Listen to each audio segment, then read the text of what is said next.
والله أنا استسمحك باش نقرأ حويجة للسيد وزير الخارجية قبل ما نعطي أي تعليق. هذا مقال صادر في مجلة كيفونيم في 14 فبراير 1982. اسمعني السيد وزير الخارجية، وسع بالك معي شوية. 82. من كتبه؟ صادر في مجلة نتاع منظمة صهيونية اسمها كيفونيم.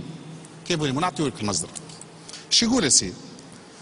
يقول: لقد غدت مصر باعتبارها كيانا مركزيا مجرد جثة هامدة، لا سيما إذا أخذنا في الاعتبار المواجهات التي تزداد حدة بين المسلمين والمسيحيين.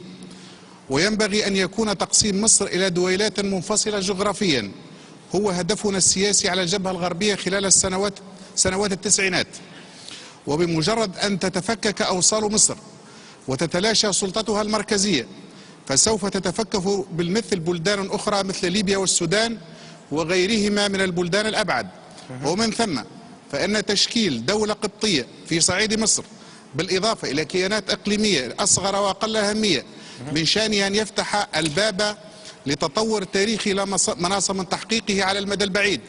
وإن كانت معاهدة السلام قد أعاقته في الوقت الراهن، وعلى رغم ما يبدو في الظاهر فإن المشكلات في الجبهة الغربية أقل من مثيلاتها في الجبهة الشرقية، وتعد تجزئة لبنان إلى 5 دويلات بمثابة نموذج لما سيحدث في العالم العربي بأسره.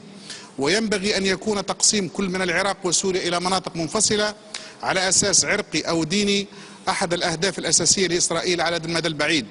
والخطوة الأولى لتحقيق هذا الهدف هو تحطيم القدرة العسكرية لهذين البلدين، فالبناء العرقي لسوريا يجعلها عرضة للتفكك، ما قد يؤدي إلى قيام دولة شيعية على طول الساحل ودولة سنية في منطقة حلب وأخرى في دمشق، بالإضافة إلى كيان درزي قد ينشأ في الجولان الخاضعة لنا، وقد يطمح هو الآخر إلى تشكيل دولة خاصة، ولن يتم ذلك على أي حال إلا إذا انضمت إليه منطقة حوران وشمال الأردن. ويمكن لمثل هذه الدولة على المدى البعيد أن تكون ضمانة للسلام والأمن في المنطقة وتحقيق هذا الهدف في متناول يدينا.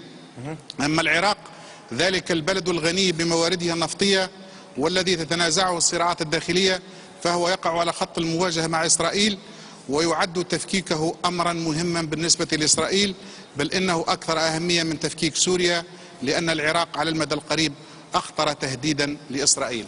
هذه وثيقة طلعت عام 82 عاملينها الصهاينة في إطار مخطط. نزيدك حويجة أخرى في إطار اتفاقية بين ألان جوبي وأردوغان. ألان جوبي وزير الخارجية الفرنسي، أردوغان رئيس الوزراء التركي الحالي. عملوا اتفاقية بموجبها تقدم فرنسا الدعم اللازم لتركيا من أجل تسهيل دخولها في الاتحاد الأوروبي قبل نهاية عام 2012. تقوم تركيا بتقديم الدعم اللازم لفرنسا بشأن مشروعها الاستراتيجي في الشرق الأوسط وخاصة في لبنان وسوريا وإسرائيل. تسمح تركيا لإسرائيل بمتابعة نشاطاتها العسكرية في تركيا ودعم وحداتها العسكرية. تقوم فرنسا بالمقابل بتقديم الدعم اللازم لأردوغان في الانتخابات النيابية القادمة من أجل تغيير الدستور التركي بما يخدع عملية دخوله في الاتحاد الأوروبي. خامسا، تسهل تركيا عمل المعارضة السورية من خلال استضافة اجتماعات المعارضة السورية في تركيا، وذلك تحت إشراف فرنسا الممثل للاتحاد الأوروبي. سادسا، تقوم تركيا بفرض مجموعة من الضغوطات على النظام السوري من أجل السيطرة على منطقة الشرق الأوسط وإسقاط نظام الأسد الفاسد والرافض لعملية التغيير في الشرق الأوسط.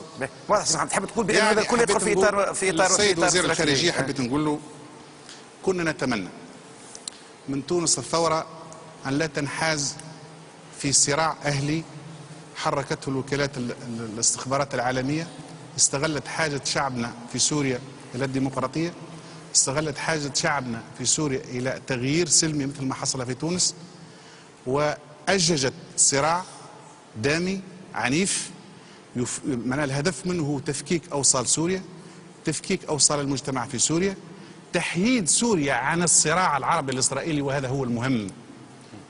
تمنيت من تونس الدولة بعد الثورة أن تقوم بدور إيجابي من أجل أن تساند عملية التغيير السلمي مع المعارضة اللي ما هيش مرتبطة بوكالات المخابرات الأجنبية.